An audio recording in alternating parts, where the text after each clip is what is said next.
So, for example, if you see someone on social media that is doing something you want to do, and that is your peer in the space that you're in, and they're surpassing you, or they're doing really well and they're succeeding, you have to think like, that's possible for me too, and it's their moment, it's their time to shine, because we all deserve time to shine and a space to shine, because the same way you deserve praise and you deserve success, the same way you deserve to reach your dreams, that's the same way another person does, you know? Hello, I'm dianachristine. I'm a filmmaker currently balancing film school, my day job, and self-growth. I make videos documenting the lessons I learned along this messy journey of building my dream creative life in hopes of inspiring other creative women like me. I aim to be honest about all the ups and downs of pursuing a creative career, because I hope that it inspires you and it makes you feel less alone as you pursue your unconventional path. I really create for other women who are the cycle breakers, who want to pursue something unconventional but true to them. And I speak to you as someone who is doing just that, living life for myself. Hello, welcome to another video in my Film School Diaries series. In today's video, what I really want to talk about is what I learned after finishing my first year of film school. Technically, this is like my fourth year of film school, at least, because I've been studying in film since college. I studied film in college.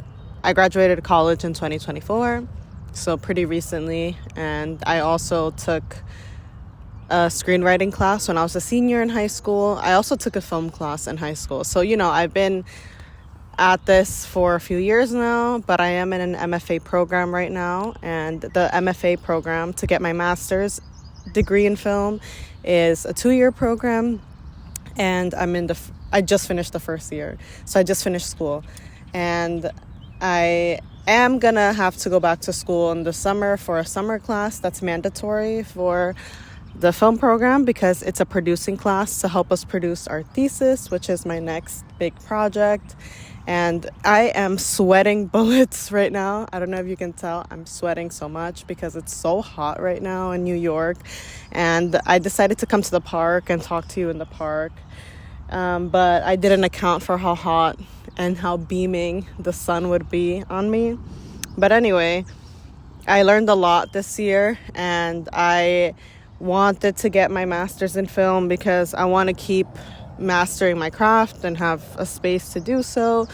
And also I wanted a dedicated space to force myself to make a ton of projects, which has definitely happened this year. I'm super happy with my output this year and how many short films that came out just from my first year of the MFA program. And now I'm progressing to focus on my thesis film, which is going to be 15 minutes. So it's a larger project. Whereas the short films I made this year in my first year of film school were all 5 minutes or less. Very short films, but they took a lot of work. It takes a lot, especially with indie filmmaking, with low budget filmmaking, no budget filmmaking, it's a lot. So I technically am in summer break right now, but I'm working on YouTube videos. I'm finishing up some film projects that I still have to work on from school, because even though I made and shot short films, they're not done. Like, I have a lot of editing to work on in some of my film projects. I will say, though, I am posting my short film, The Butterfly Girl, on YouTube. And I'm going to announce... Well, by the time I post this video, I probably would have announced already. So I'll just say it here. I'm posting The Butterfly Girl on YouTube on Friday, June 5th. And I really want to post my early work on YouTube because I want to share it with you, and I want to share with you my beginnings, My thesis film, I'm definitely going to be sending that to film festivals, and I'm putting a lot of work into it. So that one will definitely have its proper formal festival run. But for my first short films, like my shorter films, the ones I made in class that are 5 minutes or less. And even with my narrative film, If She Didn't Get Turned Into a Vampire, I didn't have a festival run for it because it was my first short narrative film. I mean, I've made, you know what I mean? It's like technically I have made other short films in film school when I was in college, but those I never shared. Those were the type of beginner films that you don't share. They're the type of beginner art that you don't share. You know, a lot of artists, they make their beginning work and they don't share it with people until they feel ready. And they're like, you know what, I think I need to start sharing this with the world. But sometimes you make work that's just for yourself, especially in the beginning, and it's just for practice.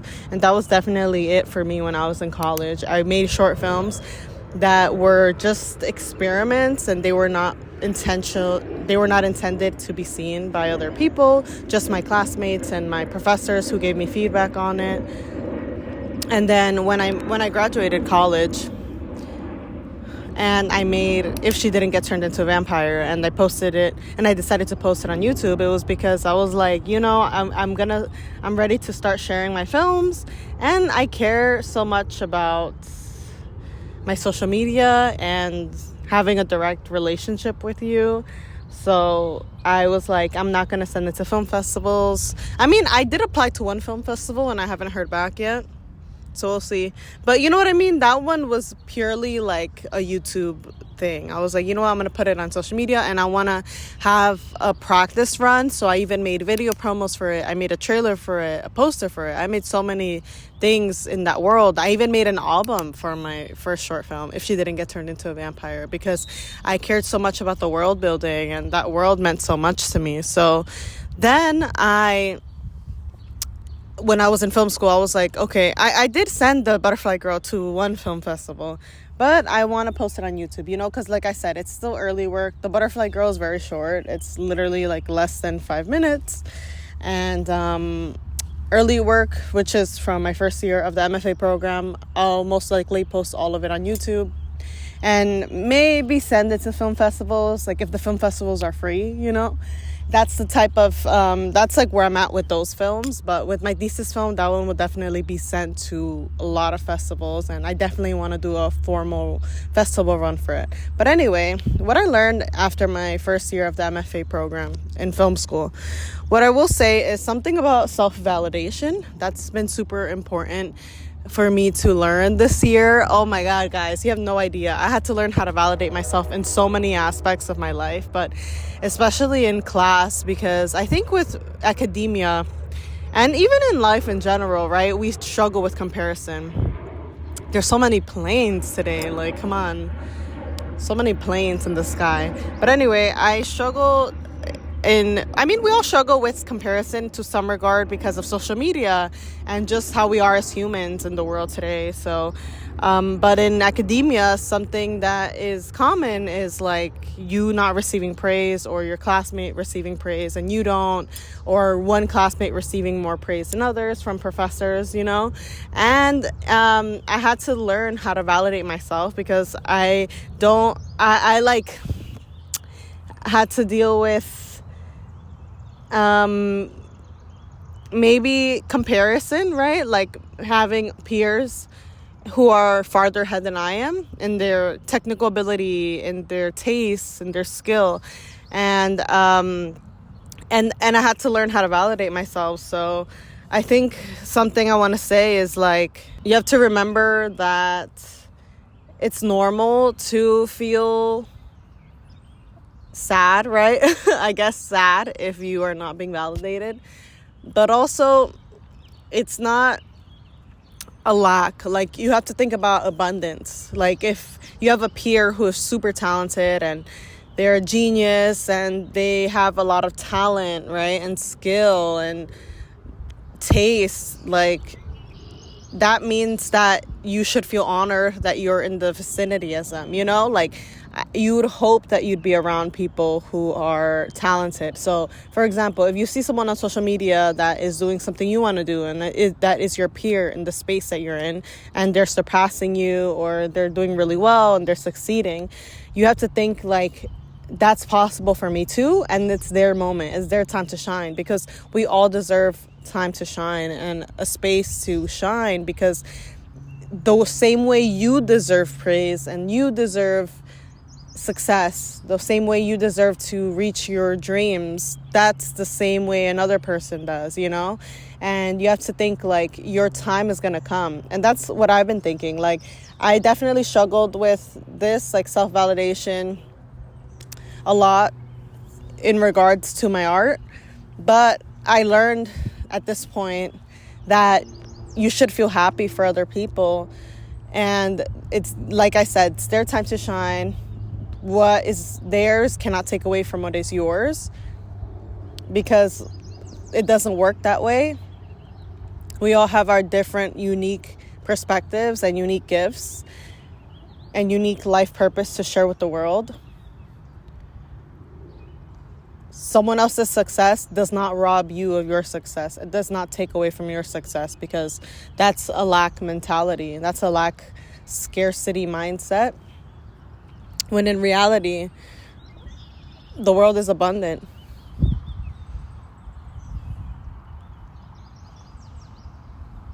The same way, like someone else's beauty, especially as a woman, right?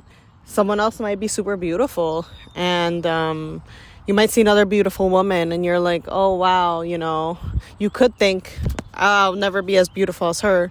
Or you could think, she's super beautiful and I'm super beautiful, you know? And you can still like praise her and compliment her, give her her flowers, you know? Because we all deserve that.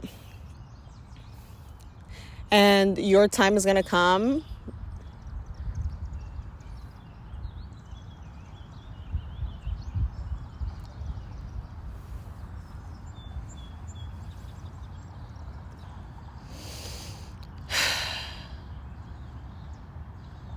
So just be happy for others. Clap for other people, you know?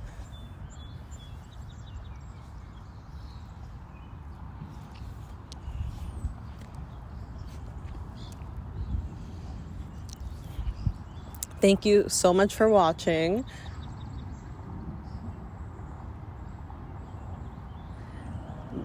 By the time I post this, the Butterfly Girl trailer will probably be up on YouTube already. So I'll put the link to it down below. I also posted the Butterfly Girl trailer and the poster on my Instagram. It's Dianachristine. And I also have a newsletter. I honestly haven't updated it recently, but I update it every month or so. So I have it down below in case you want to keep in touch through email. Thank you so much for watching, and I will talk to you in the next video.